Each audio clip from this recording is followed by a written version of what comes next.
જય શ્રી કૃષ્ણ. શ્રી પુરુષોત્તમ ભગવાન કી જય. આજે પુરુષોત્તમ માસ મહાત્મ્યમાં આપણે 19મો અધ્યાય વાંચીશું. પ્રારંભ શ્રી સૂત પુરાણી કરે છે. ઇતિ બ્રુવાણમ પ્રાચીનમ મુનિમાહ તપસ્વિનઃ પ્રીણયન નિવસદ્વાચા નારદો મુનિસત્તમઃ. સૂત પુરાણીએ શૌનકાદિને કહ્યું કે હે તપસ્વીઓ, પ્રાચીન મુનિ શ્રી નારાયણ એમ કહી રહ્યા હતા. એમને સદવચનથી જાણે ખુશ કરતા હોય એમ શ્રી નારદજી પૂછે છે કે હે તપોનિધિ બ્રહ્મન, પ્રસન્ન થયેલા વિષ્ણુ ભગવાને તપના ભંડાર એવા પેલા સુદેવને શું ઉત્તર આપ્યો હતો એ મને કહો. શ્રી નારાયણ નારદજીને કહે છે, મહાત્મા સુદેવે એવો પ્રશ્ન કર્યો ત્યારે ભક્તવત્સલ ભગવાન વિષ્ણુએ પોતાની વાણીથી એને ખુશ કરતા એમ કહ્યું હતું, દ્વિજરાજ કૃતમ યત્તે નૈતદન્યઃ કરિષ્યતિ ન તદ વેત્તિ ભવાન નૂનમ યેનાહ તુષ્ટિમ આપતવાન. શ્રી હરિ કહે છે, હે શ્રેષ્ઠ બ્રાહ્મણ, તે જે કર્યું છે બીજો કોઈ કરી શકશે નહીં. તારા પર હું જે કારણે પ્રસન્ન થયો છું એને તું ખરેખર જાણતો નથી. હું કહું છું, સાંભળ. અયમ મમ પ્રિયો માસઃ પ્રયાતઃ પુરુષોત્તમઃ. મને પ્રિય આ પુરુષોત્તમ માસ જે હમણાં જ ગયો એનું સેવન શોકમગ્ન એવા તારાથી સ્ત્રીની સાથે અજાણતા પણ થઈ ગયું છે. હે તપના ભંડાર ઉત્તમ બ્રાહ્મણ, જે મનુષ્ય આ પુરુષોત્તમ માસમાં એક પણ ઉપવાસ કરે છે તે પોતાના અનંત પાપોને બાળીને ભસ્મ કરીને દેવતાઈ વિમાનમાં બેસીને વૈકુંઠ ધામમાં જાય છે. ત્યારે તું તો એ આખો મહિનો આહાર વિના જ રહ્યો હતો, કારણ કે સમય વિના અણધાર્યો વરસાદ આવી પડ્યો હતો. તેથી દરરોજ 3 કાળ તારાથી સ્નાન થઈ જતું હતું અને આખોય મહિનો તને એ વરસાદનું દિવ્ય સ્નાન મળ્યું છે. વરસાદમાં સ્નાન કરવાને દિવ્ય સ્નાન કહેવાય. તેમજ હે તપોધન, આખા મહિનાના અખંડ ઉપવાસ પણ તારાથી થઈ ગયા. તું તો શોક સાગરમાં ડૂબી ગયો હતો, તેથી તને તેનું કંઈ ભાન ન હતું.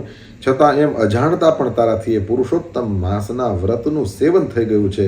તારા એ વ્રત સાધનનું માપ કોણ કરી શકશે? એક વખત બ્રહ્મદેવે વેદમાં જે સાધનો કહ્યા છે એ બધા એકઠા કરીને એક ત્રાજવામાં મૂક્યા હતા અને બીજા ત્રાજવામાં પુરુષોત્તમ માસને મૂક્યો હતો. અને એ પછી દેવોની સમક્ષ એ બંનેને તોડી જોયા હતા. બીજા સર્વ સાધનો વજનમાં હલકા થયા હતા અને પુરુષોત્તમ માસ ભારે થયો હતો. એ કારણથી પૃથ્વી પરના લોકો પુરુષોત્તમ માસને ખાસ પૂજે છે. હે તપોધન, પુરુષોત્તમ માસ જો કે બધે આવે છે તો પણ પૃથ્વી પરના લોકમાં એને જો પૂજ્યો હોય તો વધારે ફળદાયી થાય છે. માટે હે વત્સ, હાલમાં તું સર્વ પ્રકારે ધન્યવાદને પાત્ર થયો છે, કારણ કે પુરુષોત્તમ માસમાં અતિશય કઠિન ઉગ્ર તપ તે કર્યું છે. મનુષ્ય જન્મ પામ્યા છતાં જેઓ શ્રી પુરુષોત્તમ માસમાં સ્નાન, દાન વગેરે પુણ્ય કર્મ વગરના રહે છે તેઓ જન્મે જન્મે દરિદ્ર થાય છે. માટે મને પ્રિય પુરુષોત્તમ માસનું તો સર્વ પ્રકારે સેવન કરવું, કેમ કે એને સેવનારો મનુષ્ય મને પ્રિય થાય છે અને એ જ ધન્યવાદને પાત્ર છે, ભાગ્યવાન ગણાય છે. શ્રી નારાયણ કહે છે, એ પ્રમાણે હે નારદજી, જગદીશ્વર શ્રી હરિ આવી રીતના કહીને તરત જ ગરુડ પર બેસીને પવિત્ર વૈકુંઠ ધામમાં પધારી ગયા. સુદેવ પણ મરેલા પુત્ર શુકદેવને પુરુષોત્તમ માસના સેવનથી એ જીવતો ઉઠેલો જોઈને પત્નીની સાથે હંમેશા ખૂબ આનંદમાં રહેવા લાગ્યો. એણે માન્યું કે અજાણતા પણ મારાથી પુરુષોત્તમ માસનું સેવન થઈ ગયું. એ તો ખરેખર સફળ થયું, જેને લીધે મરેલો દીકરો સજીવન થઈને ઉઠ્યો છે. અહો, આવો મહિનો કોઈ દિવસ જોયો નથી. એમ આશ્ચર્યથી વ્યાપ્ત બનેલા એ ઉત્તમ બ્રાહ્મણ સુદેવે પુરુષોત્તમ માસની વધુ ને વધુ પૂજા કરવા માંડી અને પુત્ર તથા પત્નીની સાથે આનંદ ભોગવવા માંડ્યો. એનો દીકરો શુકદેવ પણ પોતાના સત્કર્મથી પિતાને ખુશ કરવા લાગ્યો.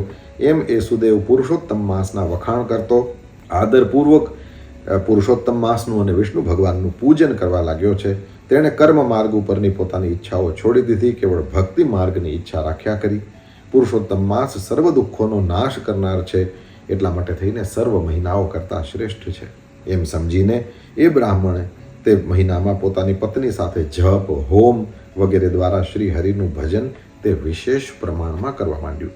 એમ હજારો વર્ષ સુધી હંમેશા સર્વ વિષય ભોગો ભોગવ્યા પછી છેવટે બ્રાહ્મણોમાં ઉત્તમ તે સુદેવ પત્નીની સાથે સર્વશ્રેષ્ઠ તેવા વૈકુંઠ લોકમાં ગયો છે. આ વૈકુંઠ ધામ તો યોગીઓને પણ મળવું મુશ્કેલ છે, તો પછી કર્મ માર્ગી યાજ્ઞિકો વગેરેને તો કેવી રીતે પ્રાપ્ત થાય? ત્યાં જઈને ભક્ત લોકો કદી એ શોક પામતા નથી અને વસંતે હરિસન્નિધૌ, શ્રી હરિની સમીપ જ એ લોકોનો વાસ થતો હોય છે. ત્યાંનું સુખ ભોગવ્યા પછી એ જ સુદેવ પત્નીની સાથે પાછો પૃથ્વી ઉપર આવે છે. રાજા દૃઢધન્વા રૂપે પ્રસિદ્ધ તું થયો છે. હે રાજા, પુરુષોત્તમ માસનું પૂર્વજન્મમાં સેવન કરવાથી આ સંપૂર્ણ સમૃદ્ધિ તને પ્રાપ્ત થઈ છે. પૂર્વજન્મમાં પતિને દેવ માનનારી જે ગૌતમી હતી એ જ આ તારી રાણી થઈ છે. એ રાજા, તે મને જે પૂછ્યું હતું એ બધું મેં તને કહ્યું. એમ પૂર્વજન્મની અંદર તારો પુત્ર જે શુકદેવ હતો, જેને શ્રી હરિએ જીવતો કર્યો હતો, એ 12,000 વર્ષનું આયુષ્ય ભોગવીને પછી તે વૈકુંઠમાં ગયો હતો. અને એ જ પૂર્વજન્મના પિતા તને જંગલમાં આવેલો જોઈને પછી પોપટનું રૂપ લઈને એ જંગલના સરોવર કાંઠે વડના ઝાડ ઉપર આવ્યો હતો. અને એણે વિચાર્યું કે આ પૂર્વજન્મનો મારો પિતા છે, મને હિતકારી ઉપદેશ આપનારો છે, એટલે મારો પ્રત્યક્ષ દેવતા છે. પણ હમણાં એ વિષયો રૂપી સર્પોથી દુષ્ટ બનેલા સંસાર રૂપ સમુદ્રમાં ડૂબી ગયો છે. માટે આ રાજાને જો હું બોધ ન આપું તો મને પણ બંધન થાય. કેમ કે પુત નામના નરકથી પિતાનું જે રક્ષણ કરે છે તે જ પુત્ર કહેવાય છે. આવો વૈદિક અર્થ મને જે સમજાયો છે તે વ્યર્થ ન થાય એટલા માટે પૂર્વજન્મના આ પિતાનો હું ઉપકાર કરું છું. આવો નિશ્ચય કર્યા પછી પોપટે, હે રાજા, તને બોધ કરવા માટે પેલું શ્લોક વાક્ય કહ્યું હતું, હે નિર્દોષ, એ પ્રમાણે તે મને જે પૂછ્યું એ બધું મેં તને કહ્યું છે. હવે પાપનો નાશ કરનારી સરયુ નદી તરફ હું જાઉં છું. શ્રી નારાયણ કહે છે, એમ લાંબા કાળ સુધી પ્રસિદ્ધ થયેલ યશવાળા રાજા દૃઢધન્વાના પૂર્વજન્મનું ચરિત્ર કહીને વાલ્મીકી ઋષિ જવા તૈયાર થાય છે. એ વેળા અગણિત પુણ્યવાળા મહારાજા દૃઢધન્વાએ તેમને વિનવ્યા છે, નમન કર્યું છે અને જવા તૈયાર થયેલા મુનિને પાછું કંઈક પૂછ્યું હતું. આ પ્રમાણે શ્રી બૃહન્નારદીય પુરાણ વિશે પુરુષોત્તમ માસ મહાત્મ્યમાં શ્રી નારાયણ તથા નારદના સંવાદમાં દૃઢધન્વોપાખ્યાનમાં વાલ્મીકીએ કહેલા પુરુષોત્તમ માસ મહાત્મ્ય નામનો 19મો અધ્યાય આજે અહીં પૂર્ણ થાય છે. શ્રી પુરુષોત્તમ ભગવાન કી જય.